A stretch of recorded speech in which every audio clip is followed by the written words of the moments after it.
চলুন আজকের এপিসোডের প্রথম ঘটনায় চলে যাই। প্রথম যে ঘটনাটি আপনাদের সাথে শেয়ার করব, এই ঘটনাটি আমাদেরকে ঢাকার কেরানীগঞ্জ থেকে পাঠিয়েছেন আব্দুর রহিম।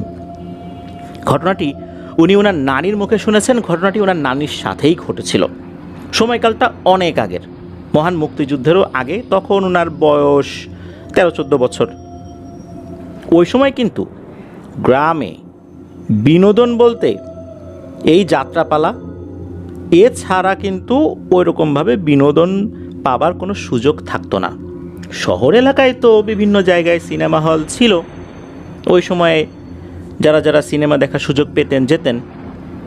গ্রামে মাঝে মাঝে ওই সময়ে যেই ধরনের প্রজেক্টর ছিল, এখনকার আধুনিক প্রজেক্টর কিন্তু তখন ছিল না। তখনকার প্রজেক্টরগুলো ভিন্ন। মাঝে মাঝে এই ছোট আকৃতির প্রজেক্টর নিয়ে আসা হতো। এটাও কিন্তু বেশ ব্যয়বহুল ছিল। যা একটু ধনী ফ্যামিলি আছেন তারা এটা নিয়ে আসতেন।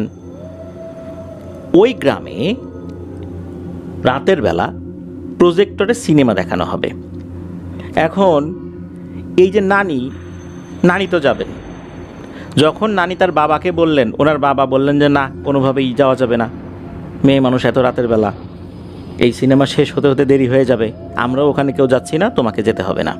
এদিকে নানির তো মন খারাপ, উনি দেখতে যাবেনই। ওনার বাসার কাছাকাছি ওনার আরেকজন বান্ধবী আছে, তার নাম হচ্ছে রাবেয়া। তো আমরা রাবেয়াকেও নানি বলে সম্বোধন করব।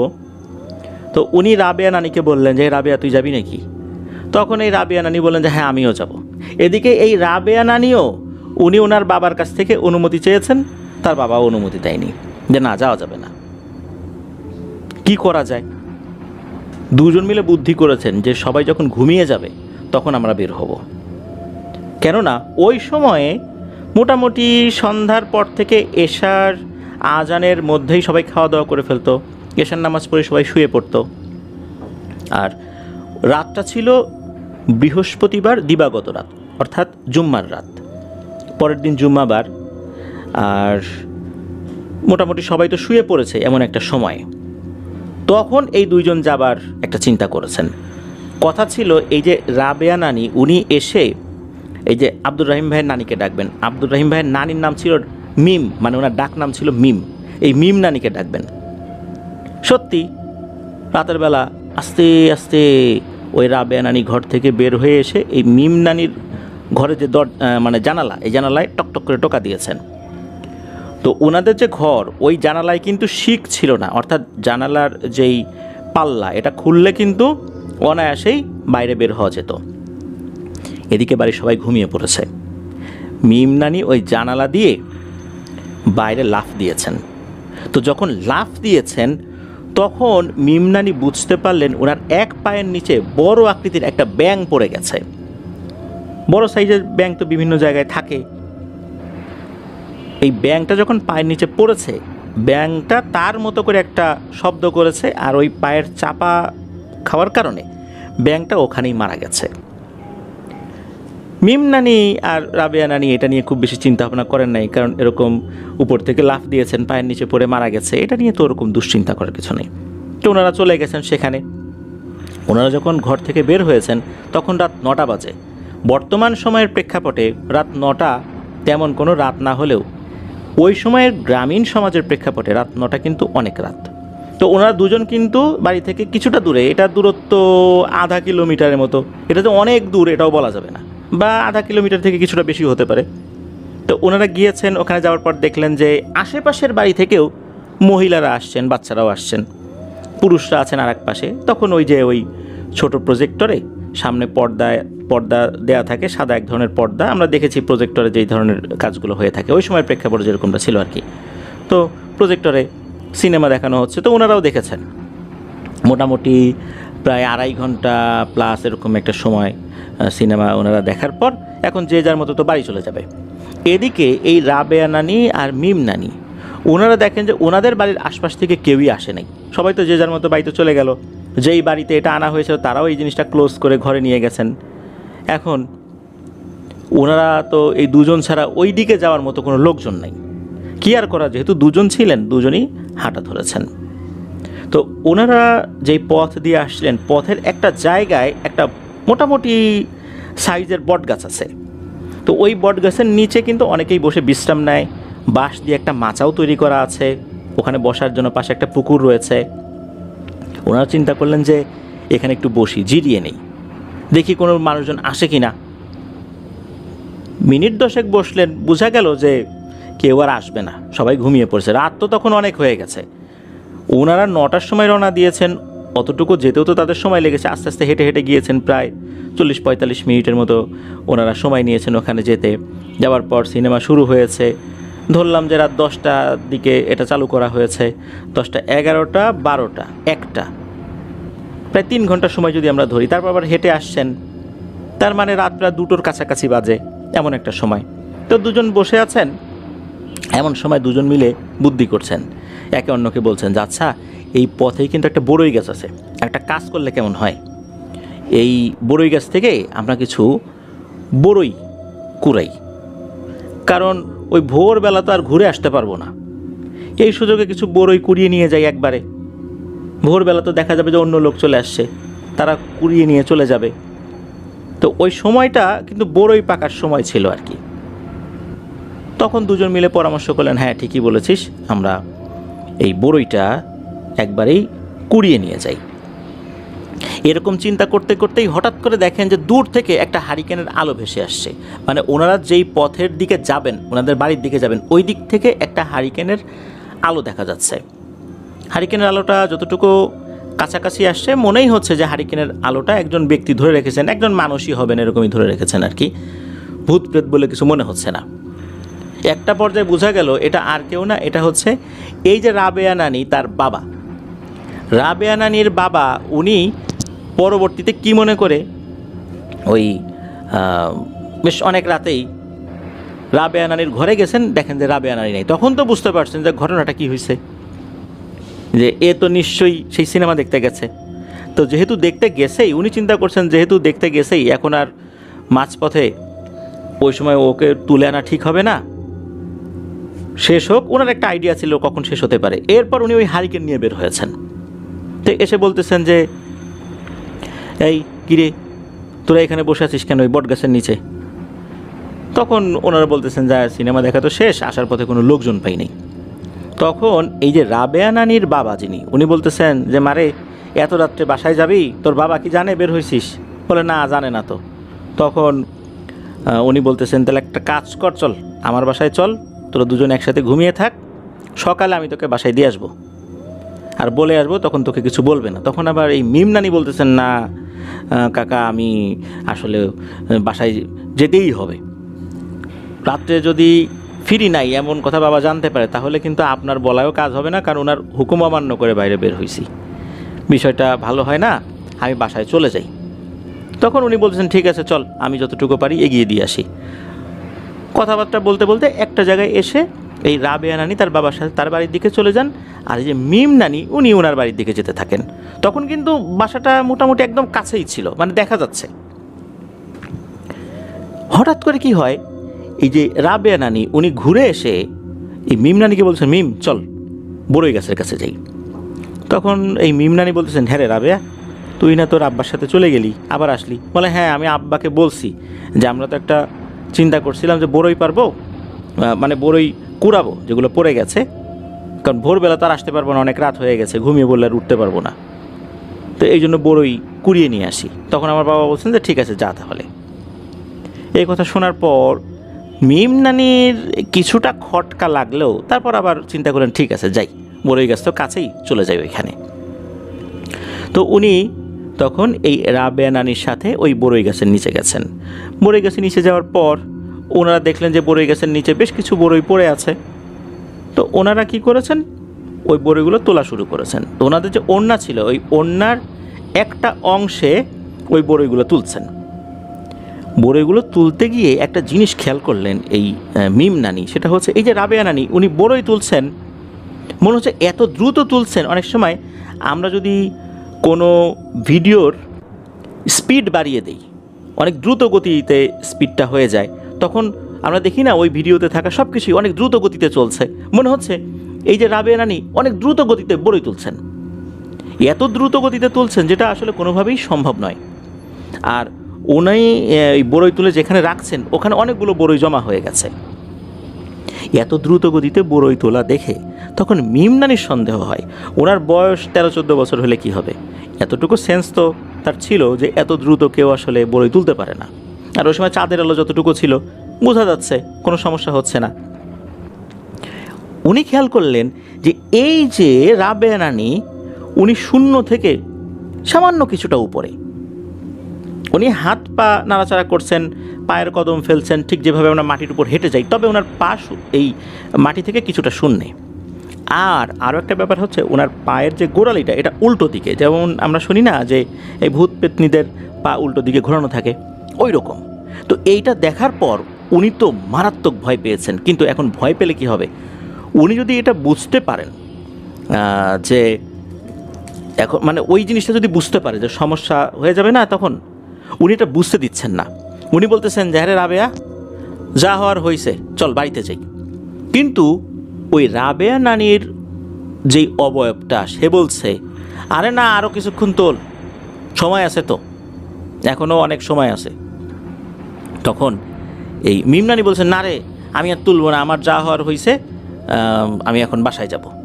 তো এরকম বলতেছেন আর কি, এরকম মানে মিম নানি বলতেছেন। আর ওইদিকে ওই জিনিসটা বলতেছে যে না, আরও তোল, আরও তোল, আরও অনেক বড়ই আছে, ওই সামনের দিকে গিয়ে দেখ আরও অনেক বড়ই আছে। তো অন্ধকারের ভিতরে সামনের দিকে বড়ই আছে, এইটা তো রাবেয়া নানির জানা থাকার কথা না। তখন কি করবেন উনি তো বুঝতে পারছেন যে এখন কি করি, একটা ফাঁদে তো পড়ে গেছি। এদিকে বাড়ির লোকজনও জানে না, একদম বাসার কাছ থেকে আবার এদিকে ঘুরে আসেন, এখন কি করা যায়। তখন এই যে মিম নানি উনি ওইখান থেকে উল্টো দিকে ঘুরে দিয়েছেন এক দৌড়। তবে ওইখান থেকে উনি যে কোন দিক দিয়ে দৌড় দিয়েছেন ওনার মাথায় আর ওটা কাজ করছে না, কারণ বাসা থেকে তো কিছুটা দূরেই আসছেন, ওইখানে তো বড়ই গাছ। উনি যেই পথ দিয়ে যাচ্ছিলেন ওই পথে কিন্তু একটা স্কুল ছিল, ওই স্কুলেই কিন্তু আবার ওনারা লেখাপড়া করতেন। ওই সময় হয়েছে কি, ওই স্কুলের যিনি দারোয়ান তার হাতে একটা স্টিলের টর্চ লাইট ছিল। তো উনি টর্চ লাইট জ্বালিয়ে আশেপাশে দেখছিলেন যে কেউ আছে কি না। এই আলোটা খেয়াল করেছিলেন এই মিম নানি। উনি দূর থেকে চিৎকার দিয়ে বলছেন চাচা চাচা, আমি মিম, আমি মিম। এদিকে ওই যে দারোয়ান যিনি, উনি যে টর্চ লাইট আশেপাশে মারছিলেন যে আশেপাশে কেউ এলো কিনা, তখন টর্চ লাইটটা ওইদিকে ধরেছেন। ধরার পর দেখতে পেলেন যে এই যে মিম নানি এগিয়ে আসছেন। তখন উনিও এগিয়ে গেছেন, কিরে মা, তুই এত রাতের বেলা এখানে কি? তখন ওই ভয়ে তো এমন ভয় পেয়েছেন, শরীর কাঁপছিল থরথর করে, ওই অবস্থাতেই খুলে বললেন। তখন এই যে যিনি দারোয়ান ছিলেন উনি মিম রানীকে ওই রাত্রেই বাড়িতে পৌঁছে দেন। বাড়িতে গিয়ে ডাকাডাকি করেন, তখনও বাড়ির লোকজন জানেই না যে মিম নানি ঘরেই নেই। ওনার ডাকাডাকি শুনে বাড়ির কয়েকজন বাইরে বের হয়ে আসে, এর মধ্যে তো এই মিম নানির বাবাও ছিলেন। এসে দেখে এই অবস্থা, মেয়ে থরথর করে কাঁপছে। ওই অবস্থাতে ওনার জ্বর চলে আসছে আর কি, মানে নানির জ্বর চলে আসছে। আর যখনই ঘরের মধ্যে ঢুকছেন আর মিম নানি অজ্ঞান হয়ে গেছেন। এদিকে জ্বর যেহেতু চলে আসছে, বাড়ির লোকজন বুঝতে পারলেন যে এই জ্বর তো আসলে সাধারণ যে চিকিৎসাটা ভালো হবে না, ঝাড়ফুঁক করাতে হবে। নিশ্চয়ই ভয় পেয়েছে, আর ওই দারোয়ানও বলেছে যে ও ভয় পাইছে। তো ওই সময় আর বিস্তারিত তেমন কথা ওই দারোয়ান বলেন নাই, রাত হয়ে গেছিল। তো বাড়ির লোকজন তো বুঝতে পারছে যে ভয় পেয়ে এরকমটা হয়েছে। সকালবেলা যখন হুজুর নিয়ে আসা হয় তখন ওই হুজুর ঝাড়ফুঁক করলেন। এখন এইখানে একটা ঘটনা ঘটে গেছে, তা হলো যে এই যে মিম নানি উনি যখন জানালা থেকে লাফ দিয়েছিলেন, লাফ দেওয়ার পর একটা ব্যাঙের উপর ওনার পা পড়েছিল, যার কারণে ব্যাঙটা মারা গিয়েছে। মূলত এই যে মিম নানি উনি যে ব্যাঙটাকে মেরে ফেলেছেন, এটা একটা জিনের সন্তান ছিল, বাচ্চা বয়সী একটা সন্তান ছিল আর কি। এই জিনটা মারা যাবার কারণেই এরা খুব ক্ষিপ্ত হয়েছে, অসাবধানতাবশত হলেও তারা খুব ক্ষিপ্ত হয়েছে। তাই এই মিম নানিকে ক্ষতি করার জন্যই এই কৌশল অবলম্বন করেছে। যখন রাবেয়া নানি তার বাবার সাথে চলে গিয়েছে, ওই সময় পর্যন্ত কিছু করতে পারছিল না। যখন তারা বট গাছের নিচে বসেছে তখন কিন্তু পরিকল্পনা করে ফেলেছে এখন ক্ষতি করব। এমন সময় ওই রাবেয়া নানির বাবা চলে আসে, জন্য করতে পারিনি। রাবেয়া নানির বাবা যখন রাবেয়া নানিকে নিয়ে একটু দূরে সরে গেছে, তখনই একটা জিন সে এই রাবেয়া নানির সুরত ধরে তাকে ওই বড়ই কুড়ানোর কথা বলে ডেকে নিয়ে গেছে। আর এরপরই ক্ষতি করবে এমন একটা পর্যায়ে, বিশেষ করে ওই বড়ই তুলতে তুলতে অন্য আরেকটা সাইডে নিয়ে যাওয়ার পরই ওনার বড় ধরনের একটা ক্ষতি করবে, এরকম একটা পরিকল্পনা ছিল। এর মধ্যে এই মিম নানি তো টের পেয়ে গেছেন, উনি উল্টো দিকে ঘুরে দৌড় দিয়েছেন। আল্লাহর কি ইচ্ছা, ওই সময় এই যে দারোয়ান চাচাও উনিও আবার টর্চ লাইট নিয়ে বাইরে বের হয়েছেন, যার কারণে ওরা ওরকমভাবে ক্ষতি করতে না পারলেও নানির উপর মারাত্মকভাবে প্রভাব বিস্তার করেছিল, যার ফলে ওনার শারীরিকভাবে অনেক অসুবিধা হচ্ছিল। তবে আল্লাহর রহমতে হুজুর ওনার অনুগত যে জিনগুলো ছিল তাদেরকে দিয়ে ওই জিনদেরকে অনুরোধ করিয়ে একটা পর্যায়ে এই বিষয়টা সুরাহা করতে সক্ষম হন। তবে ওরা বলেছিল যেহেতু একটা জান চলে গেছে, যারের বিনিময়ে একটা সাদাকা দিতে হবে। সাদাকাটা কি? একটা খাসি সাদাকা দিতে হবে। ঠিক এমন একটা জায়গায় দিতে হবে যেই জায়গার নাম আমরা বলবো। তো ওইখানে কাছাকাছি একটা জায়গা ছিল, নাম হচ্ছে বালুরঘাট। এই বালুরঘাটের একটা জায়গায় এই জিনিসটা দিয়ে আসতে হবে, এবং দিয়ে আসতে হবে এই মিমনানিকেই। এখন মিমনানি যাবেন, যদি ওনার কোনো ক্ষতি হয়, তখন তারা বলেছে না, কোনো ক্ষতি হবে না, যেহেতু বিষয়টা সুরাহা হয়ে গেছে, আমরা কোনো ক্ষতি করব না। অসাবধানতাবশত হয়ে গেছে, অসাবধানতাবশত যদি মানুষও মানুষকে মেরে ফেলে, যেই পরিবারের লোক মারা গেল তাদেরও তো ক্ষোভ থেকে যায়, তারাও কিন্তু অনেক কিছু যুক্তি দিয়ে বুঝালেও বুঝতে চায় না। জিনেদের মধ্যে তো এটা হবেই, যেহেতু আমরা বিষয়টা মেনে নিয়েছি, আর কোনো সমস্যা হবে না। সত্যি তাই। পরে ওই রাতের বেলা না, মানে ওই খাসি যখন রেডি হয়ে যায়, এরপরে মানে নির্দিষ্ট কোনো দিন ছিল না বা এমন কোনো সময় ছিল না, রাতের বেলা যেতে হবে, রাত 11টা-12টার দিকে গেলেই হবে। তো কাছাকাছি জায়গা পর্যন্ত পরিবারের অন্য সদস্যরা গেলেও একটা পর্যায়ে গিয়ে ওই মিমনানি নিজেই ওই খাসির দড়ি ধরে টানতে টানতে ওই বালুরঘাটের একটা জায়গায় গিয়ে ওই দড়ির সামনের দিকে যে খুঁটো রয়েছে এটা মাটিতে পুঁতে দিয়ে চলে আসেন। পেছন দিকে তাকানো বারণ না থাকলেও উনি বুঝতে পেরেছিলেন, যখনই ওই খাসি থেকে উনি মোটামুটি 100 ফুট দূরে এসেছেন, তখন ওই খাসির একটা আত্মচিৎকার, এরপরে আর কোনো শব্দ হয়নি। পরবর্তীতে ওখানে গিয়ে খাসির রক্ত, কোনো অন্য কোনো মানে মাংসের কোনো অংশ কিছুই পাওয়া যায়নি। তো এরপর আল্লাহর রহমতে কোনো সমস্যা হয়নি। আর একটা বিষয়, সেটা হলো এটা পরবর্তীতে জানা গিয়েছিল, এটাও খুব অদ্ভুত একটা বিষয়। তা হলো এই যে রাবেয়া নানি, উনি যে ওনার বাবার সাথে আসলেন, আসলে কি ওইটা ওনার বাবা ছিল? এই বিষয়টা এইখানে একটা রহস্য। এটা অনেক দিন যাবৎ ওই ফ্যামিলির লোকজন স্বীকার করেনি বা কোনো একটা কারণে বলেনি। তা হচ্ছে এই যে রাবেয়া নানির যিনি বাবা, এটাও নাকি অরিজিনাল বাবা ছিল না। মূলত রাবেয়া নানিকে বাড়ির পথ পর্যন্ত নিয়ে এসে একটা গাছের নিচে রেখে এই জিনিসটা নাকি চলে যায়। একদম বাড়ির কাছাকাছি তো রাবেয়া নানি তার বাবা মনে করেই পরে আবার যখন তার সেন্স ফেরে ঘরে চলে গেছেন। আর ওনার বাবাকে এই বিষয়ে কিছু জিজ্ঞেসও করেন নাই। উনি চিন্তা করছেন বাবা হয়তো আমাকে এখানে বসিয়ে রেখে ওয়াশরুমে গিয়েছে। আর ওনার যখন জ্ঞান ফেরত এসেছে তখনও দেখেন অন্ধকার, উনি মনে করেছেন যে আমি তো বাড়ির কাছেই আছি, ঘরে চলে যাই। এটা পরবর্তীতে বুঝতে পেরেছিলেন ঘটনাটাকে, উনি তো ওনার ঘরে চলে গেছেন, পরে ওনার বাবাকেও কিছু জিজ্ঞেস করেন নাই। মূলত এইটাও নাকি একটা অশরীরী ছিল। মূলত এটা যুক্তি করে রাবেয়া নানির থেকে মিম নানিকে আলাদা করার পরিকল্পনা করেছিল এবং অনুরোধ করেছিল, চল আমার সাথে চল, দুজন একসাথে থাকবি, সকালে দিয়ে আসবো। তখন যদি যেত তাহলে আরও বিপদ হতো। মানে এইখানে মজার একটা ব্যাপার, ওই জিনিসটা রাবেয়া নানিকে একটা গাছের নিচে রেখে ঘুম পাড়িয়ে চলে গিয়েছিল। আর এই ঘটনাটাও জানা গিয়েছিল অনেক পরে। এটাই হচ্ছে এই ঘটনার অন্যতম আর একটা টুইস্ট। ধন্যবাদ জানাচ্ছি আব্দুর রহিম ভাইকে আপনার পাঠানো ঘটনার জন্য। প্রিয় লিসেনার্স, চলুন চলে যাব আমাদের এবারের হরর নাইটের 123তম এপিসোডের দ্বিতীয় এবং শেষ ঘটনায়।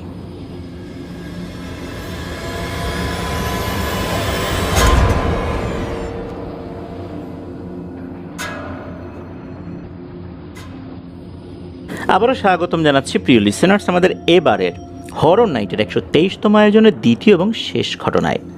এই ঘটনাটি আমরা যার কাছ থেকে পেয়েছি তার নাম সাজ্জাদুন নূর মাসাদ। ওনার বাড়ি নারায়ণগঞ্জ জেলার বন্দর থানার নবীগঞ্জ এলাকায়। উনি মূলত ওনার খুব কাছের একজন বন্ধুর ঘটনা পাঠিয়েছেন আর এই ঘটনাটি মাদ্রাসাকে কেন্দ্র করে। এই ঘটনার মধ্যে ভয়ের বিষয় যেমন রয়েছে, সেই সাথে এমন একটি আধ্যাত্মিক ব্যাপার রয়েছে যা আসলে আমাদের বোঝাটা জরুরি। তো চলুন ঘটনায় চলে যাই। ঘটনাটি মূলত 2016 সালের দিকে হয়েছিল। এক বৃহস্পতিবার এই মাসাদ ভাইয়ের বন্ধু, যার নাম হচ্ছে ওসমান, সে মাদ্রাসা থেকে বাড়িতে আসে। বাড়িতে এসেছে, বন্ধুবান্ধবরা আনন্দিত হবে, গল্পগুজব হবে, পরদিন শুক্রবার একত্রে সময় কাটাতে পারবে, একসাথে জুম্মার নামাজ আদায় করতে পারবে। আর এই মাসাদ ভাইয়ের খুব কাছের বন্ধু এই ওসমান। যখন তার সাথে দেখা হলো, দেখা গেল যে ওসমান খুব ক্লান্ত, পরিশ্রান্ত, চেহারায় কেমন যেন একটা বিমর্ষ ভাব, মুখটা ফ্যাকাশে, ভয় পেলে যেরকম হয় ওই রকম। তখন এই মাসাদ ভাই জিজ্ঞেস করলেন, কিরে ওসমান, তোকে এমন দেখাচ্ছে কেন, তুই কি অসুস্থ? তখন ওসমান হাসি মুখে বলল, না আসলে আমি অসুস্থ না, এই আছে একটু সমস্যা চলছে। শুক্রবার দিন দেখেন যে এই যে মাসাদ ভাই দেখেন যে এই ওসমানের বাড়িতে তার মাদ্রাসার হুজুর এসেছেন। হুজুর এসে ওসমানকে নিয়ে মাদ্রাসায় চলে যায়। অন্যরা কিন্তু এই বিষয়টা খেয়াল করেনি। অন্যরা বলতে অন্য বন্ধুবান্ধবরা যখন হুজুরের সাথে ওসমান মাদ্রাসায় চলে যাচ্ছিল, তখন কিন্তু পথে দেখা হয়েছে এই মাসাদ ভাইয়ের সাথে। তখন সালাম বিনিময় হয়েছে, মাদ্রাসায় চলে যাচ্ছেন এমনটা জানানো হলো আর কি। এরপরে প্রায় 5 বছর কেটে যায়। করোনার সময় চলে আসে 2020 সালের দিকে। এরপর দেখা গেল যে এই যে ওসমান, তার লেখাপড়া আর হলো না। সে নাকি 28 পারা কোরআনে হাফেজ হয়ে গিয়েছিল। এরপর সে আর আসলে লেখাপড়া করতে পারেনি।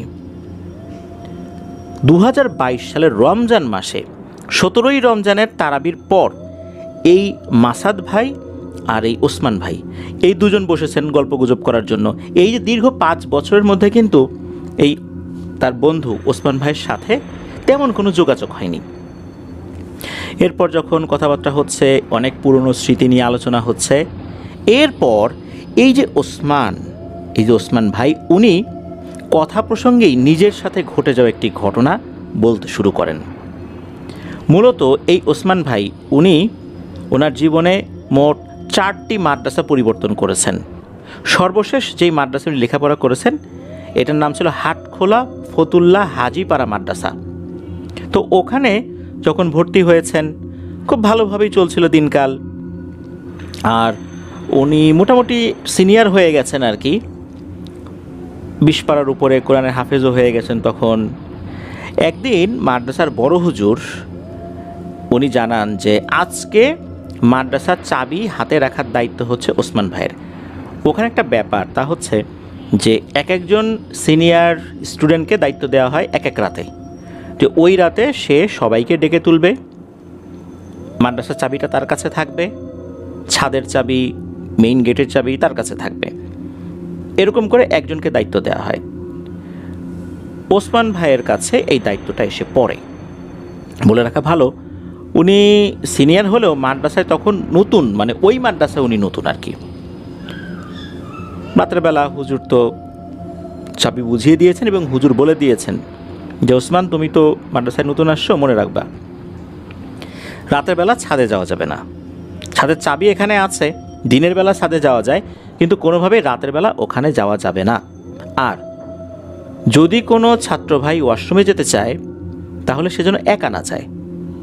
অন্যান্য ছাত্রদের বলা আছে, তুমিও বিষয়টা খেয়াল রেখো, তুমিও বাইরে যেতে হলে একা যেও না, কাউকে ডেকে নিয়ে যাবা।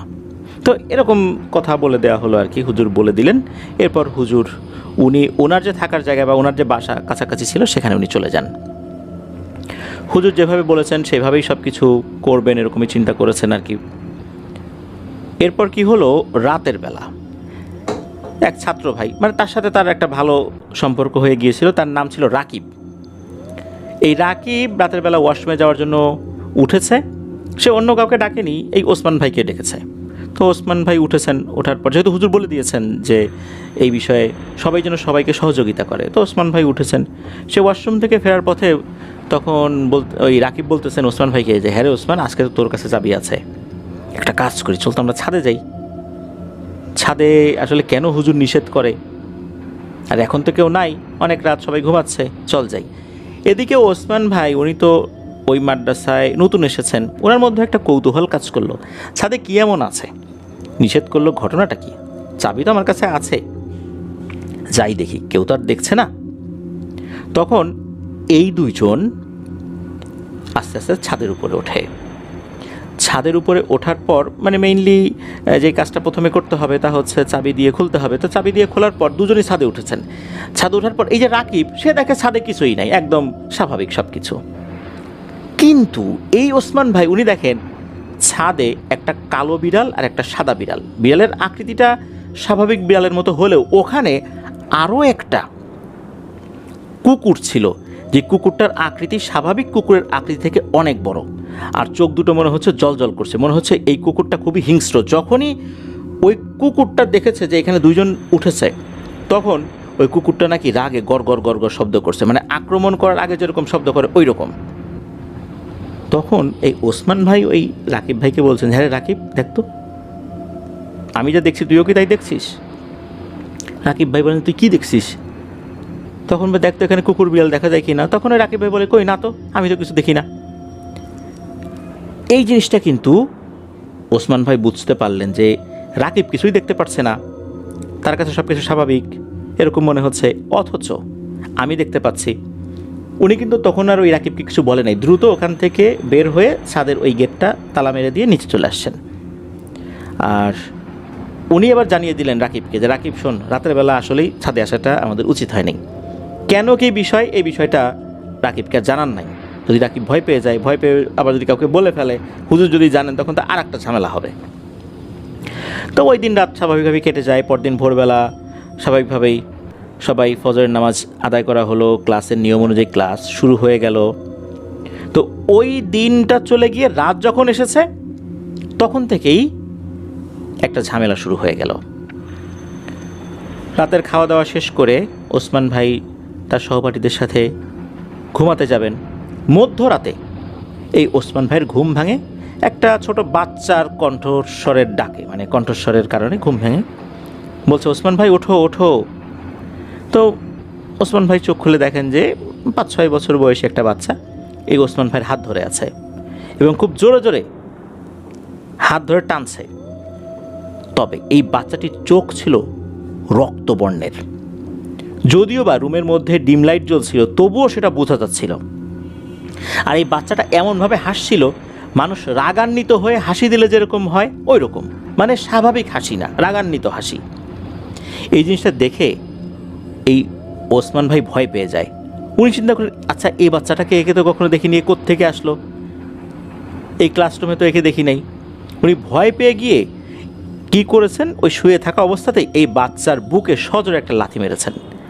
এই লাথিকে ছিটকে পড়ে যায় বাচ্চাটি, বেলকনির দিকে পড়ে যায়। আর তখন খুব বিদঘুটে একটা হাসি দিয়ে বলে যায়, ওসমান আমরা 3 ভাই, তোকে কিন্তু দেখে নেব, মনে রাখিস। পরের দিন সকালবেলা ফজরের নামাজ পড়তে উঠে ছাত্র দেখতে পায় এই যে বেলকনিতে যে গাছের টবগুলো লাগানো ছিল, সবগুলো টব মানে ভেঙে গেছে, ভেঙে পড়ে আছে। কে ভাঙলো এটা তো আর বোঝা গেল না। ওই দিন দুপুরের খাবার সময় হঠাৎ কিতাবখানা থেকে খবর আসলো যে কিতাবখানার এক শিক্ষার্থী নাকি একাই 36 জনের খাবার খেয়ে ফেলেছে, আর তার আচরণ খুবই অস্বাভাবিক। সে পরবর্তীতে শুধু বমি করছিল। একা 36 জনের খাবার খেয়ে ফেলা, এটা কি কোনো স্বাভাবিক বিষয়? নিশ্চয়ই না। সেদিন আসরের পর সব হুজুর যারা ছিলেন, শিক্ষকগণ ছিলেন আর কি, তখন এই হেফজোখানার শিক্ষার্থীদেরকে নিয়ে একটা বৈঠকে বসেন। তারা সব শিক্ষার্থীকে জিজ্ঞেস করছেন, আচ্ছা তোমরা কি কেউ রাতে ছাদে গিয়েছিলে বা সেখানে যাওয়ার চেষ্টা করেছিলে? তোমরা কি কোনো কুকুর বিড়াল বা কোনো পশুকে দেখেছিলা, তাদেরকে আঘাত করেছিলা? সব শিক্ষার্থী অবাক হয়ে জিজ্ঞেস করে যে না তো হুজুর, কেন এরকম প্রশ্ন করছেন, আমরা তো এরকম কিছু দেখি নাই। তখন বড় হুজুরকেও অন্য হুজুররা বলতেছেন যে হুজুর আসলে এরা তো কেউ বলছে না, এরা তো ওঠার কথাও না, আসলে হঠাৎ কী এমন সমস্যা হলো যার কারণে এটা শুরু হয়ে গেল, এরকম একটা সমস্যা, একটা বাচ্চা 36 জনের খাবার খেয়ে ফেললো। আমরা তো বেশ কিছুদিন যাবৎ বিভিন্ন ধরনের সমস্যায় পড়ে যাচ্ছি।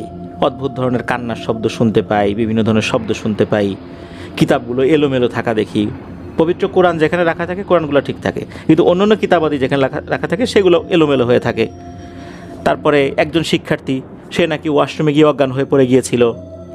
তো এরকম এটা হচ্ছে, এমনকি বেশ কিছু কিতাবের পৃষ্ঠা ছিঁড়ে ফেলা। তখন বড় হুজুর সবাইকে অভয় দেন। সেদিনের মতো বৈঠক শেষ করে যে যার কাজে ব্যস্ত হয়ে পড়েন। এই যে ওসমান ভাই, উনি ওনার কাজগুলো গুছিয়ে রেখে রাতের খাবার সম্পূর্ণ করে ঘুমাতে যান। হঠাৎ মধ্যরাতে তার ঘুম ভাঙে তার বন্ধুর ডাকে। চোখ খুলে দেখেন, আরে এ তো সেই বন্ধু রাকিব।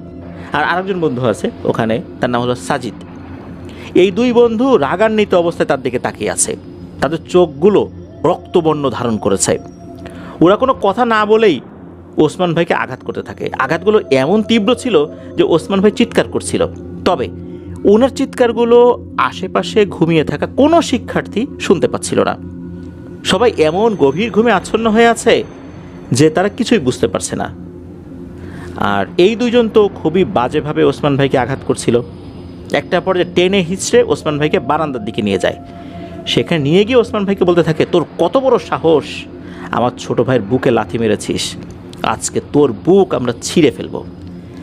এক পর্যায়ে ওসমান ভাই অজ্ঞান হয়ে পড়ে। যখন তার জ্ঞান ফেরত আসে, সে তখন দেখে সে তার বিছানাতেই রয়েছে, তার পাশে থাকা সব সহপাঠীরা রয়েছে।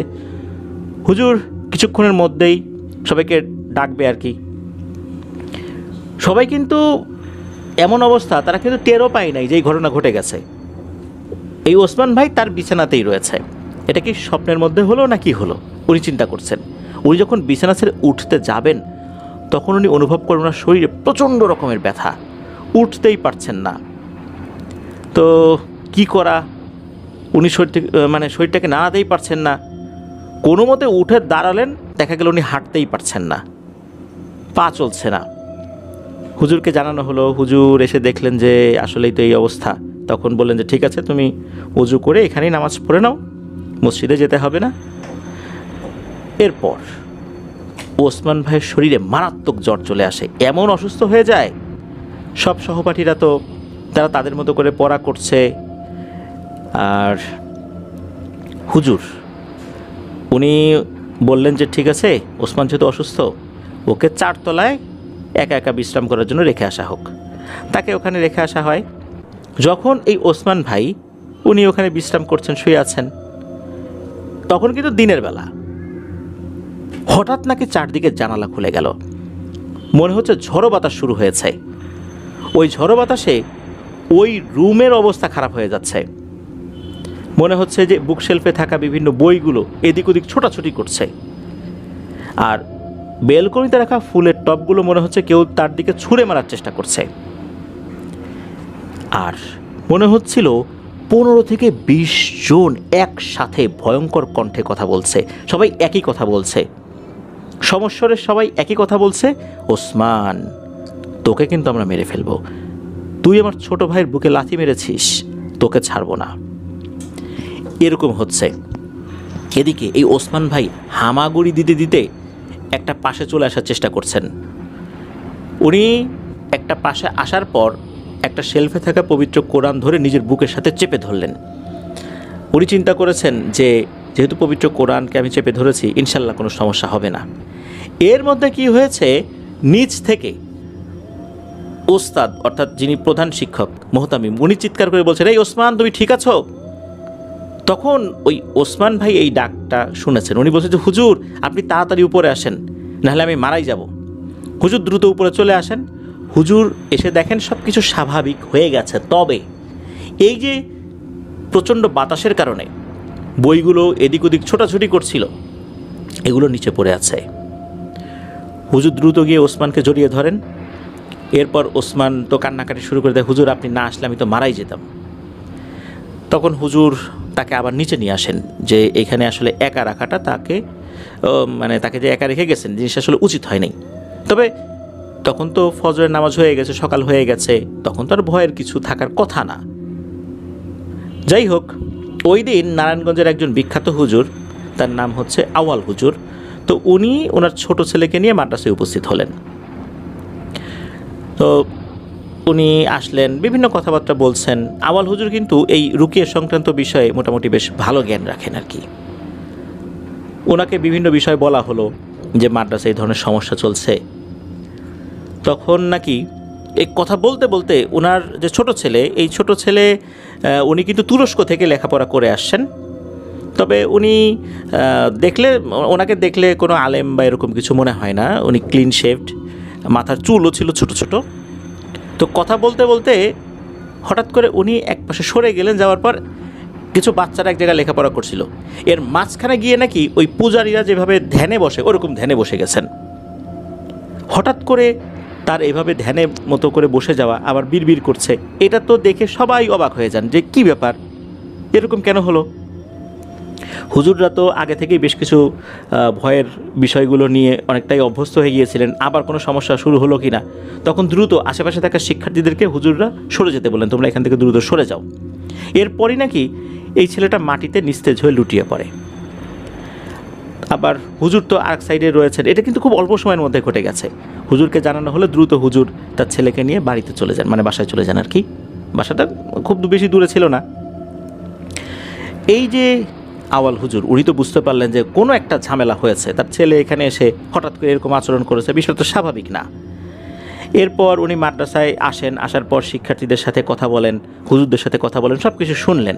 এরপর এশার নামাজের পর আবার সবার সাথে বসবেন বলে উনি চলে গেলেন। এশার নামাজের পর বসলেন।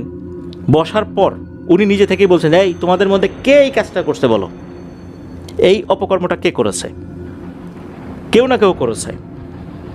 হুজুররা তো অবাক হয়ে গেছেন যে নিশ্চয়ই এই আওয়াল হুজুর কোনো একটা তথ্য পেয়েছেন, যার কারণে এসে বলতেছেন। এদিকে কেউ তো স্বীকার করে না যে ঘটনাটা কি। সবাই বলতেছেন আমরা খুবই একটা ভীতিকর অবস্থার মধ্যে আছি, বিভিন্ন ধরনের সমস্যা হচ্ছে, আমাদের লেখাপড়ার ক্ষতি হচ্ছে। তো এদিকে হয়েছে কি, ওই দিনটা ছিল বৃহস্পতিবার।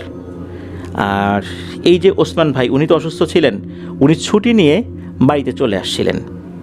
এরপর দিন বড় হুজুর গিয়ে তাকে নিয়ে আসেন। এইখানে আর একটা ঘটনা ঘটে, তা হচ্ছে বড় হুজুর এসে ওসমানের কাছে যান, মানে ওসমান ভাইয়ের কাছে যান, তার মা বাবাও সেখানে ছিল।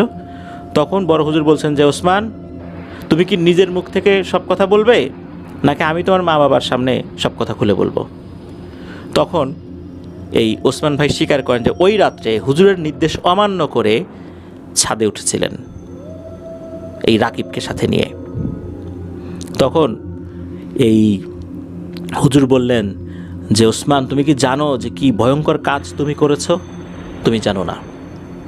এইখানে অনেক দুষ্টু শ্রেণীর জিনেরা ছিল যারা মাদ্রাসার বাচ্চাদেরকে বিরক্ত করত। এরকম 3টা জিনকে ছাদের একটা গণ্ডির মধ্যে আবদ্ধ রাখা হয়েছিল। ওখানে রাতের বেলা কারো যাওয়া নিষেধ। রাতের বেলা কেউ যদি ওখানে যায়, সাথে সাথে এই বন্ধনীটা কেটে যাবে আর ওরা মুক্ত হয়ে যাবে। তুমি সেখানে গিয়েছো, তোমার সাথে আরেকজনকে নিয়ে গিয়েছো। ওখানে যাওয়ার সাথে সাথে তুমি যাদেরকে দেখেছো ওরাও একটা নির্দিষ্ট গণ্ডির মধ্যেই ছিল, আর যাওয়ার সাথে সাথে ওরা এখান থেকে মুক্ত হয়ে গেছে। মুক্ত হওয়ার পর ওদের গোত্রের আরও অনেকগুলো জিনেদেরকে নিয়ে এখন মাদ্রাসায় বিরক্ত করা শুরু করেছে। এর মধ্যে তোমার কাছে একটা জিন এসেছিল, তুমি লাথি মেরেছ, আরও বেশি ক্ষিপ্ত হয়েছে। এখন প্রায় 150 জিন এই মাদ্রাসায় উৎপাত করার জন্য চারদিকে ঘিরে রেখেছে। বিভিন্ন ছাত্রদেরকে বিভিন্নভাবে ভয় ভীতি দেখিয়ে তাদের মানসিক অস্থিরতা সৃষ্টি করে পড়াশোনায় বাধা তো দিচ্ছেই, এদের মাদ্রাসায় থাকার ক্ষেত্রে বাধা দিচ্ছে। আর এর জন্য সম্পূর্ণ দায়ী তুমি। তুমি এই কাজটা ভালো করো নাই। তবে আমার একটা দায়িত্ব ছিল, আমি সেই দায়িত্বটা পালন করেছি। ওই যে 3টা জিন, ওই 3টা জিনের মধ্যে 2টো জিনকে আবার বন্দি করতে সক্ষম হয়েছে। তবে আর একটা জিন বন্দি হতে হতেও হয়নি, তবে ওর উপর যে রুকিয়া করা হয়েছে তার শরীরটা অনেক দুর্বল হয়ে পড়েছে। ও এখন তোমার বাড়ির এখানে এসে আস্তানা গেড়েছে তোমাকে ক্ষতি করার জন্য, কারণ ওটাকেই তুমি লাথি মেরেছিলা। এটাকে বন্দি করতে পারিনি, তবে ও তোমার বড় ধরনের কোনো ক্ষতি করতে পারবে না। তবে মনে রেখো, তুমি যে কাজটি করেছো, কাজটি ভালো করোনি। এর একটা শাস্তি তুমি পাবে। কী যে শাস্তি এটা আমি বলতে পারবো না, তবে মনে রেখো, তুমি তোমার জীবন থেকে খুবই মূল্যবান একটা আধ্যাত্মিক জিনিস হারাবে। এটা বলার পর ওসমান ভাইকে নিয়ে চলে গিয়েছেন, কারণ ওনার আরও কিছু রুকিয়া করার দরকার ছিল। এরপর আরও কিছুদিন পার হয়ে গেলে ওনার 28 পারা হেফজও কমপ্লিট হয়, মানে আর 2 পারা ছিল সম্পূর্ণ হাফেজ হতে। এরপর উনি নাকি আর পড়তে পারেন নাই, হঠাৎ করে ওনার মধ্যে কিছু পরিবর্তন চলে আসে, উনি বাড়িতে চলে আসেন, আর মাদ্রাসায় যান নাই। এরপর আস্তে আস্তে উনি ওনার আমলের ক্ষেত্রে অনেক পরিবর্তন নিয়ে আসেন। বিভিন্ন ধরনের বাজে নেশায় উনি অভ্যস্ত হয়ে যান, বাজে ছেলেদের সাথে উনি মেশা শুরু করেন। আস্তে আস্তে এই 28 পারা উনি ভুলে যান। একটা সময় বুঝতে পারেন যে আসলে হুজুর ওই দিন যে বলেছিলেন তুমি তোমার জীবন থেকে একটা মূল্যবান আধ্যাত্মিক জিনিস হারাবে, এইটা হবে, এটা উনি বুঝতে পারেন নাই। উনি আফসোস করেন যে হুজুরের নির্দেশ অমান্য করেছিলেন, যার কারণেই এরকম ঘটনা ঘটে গেছে।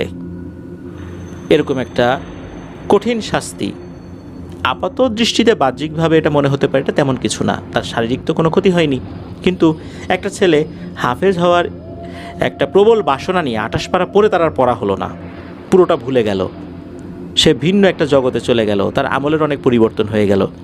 এখন অবশ্য সে আবার আস্তে আস্তে তার আমল আবার ভালো করার চেষ্টা করছেন।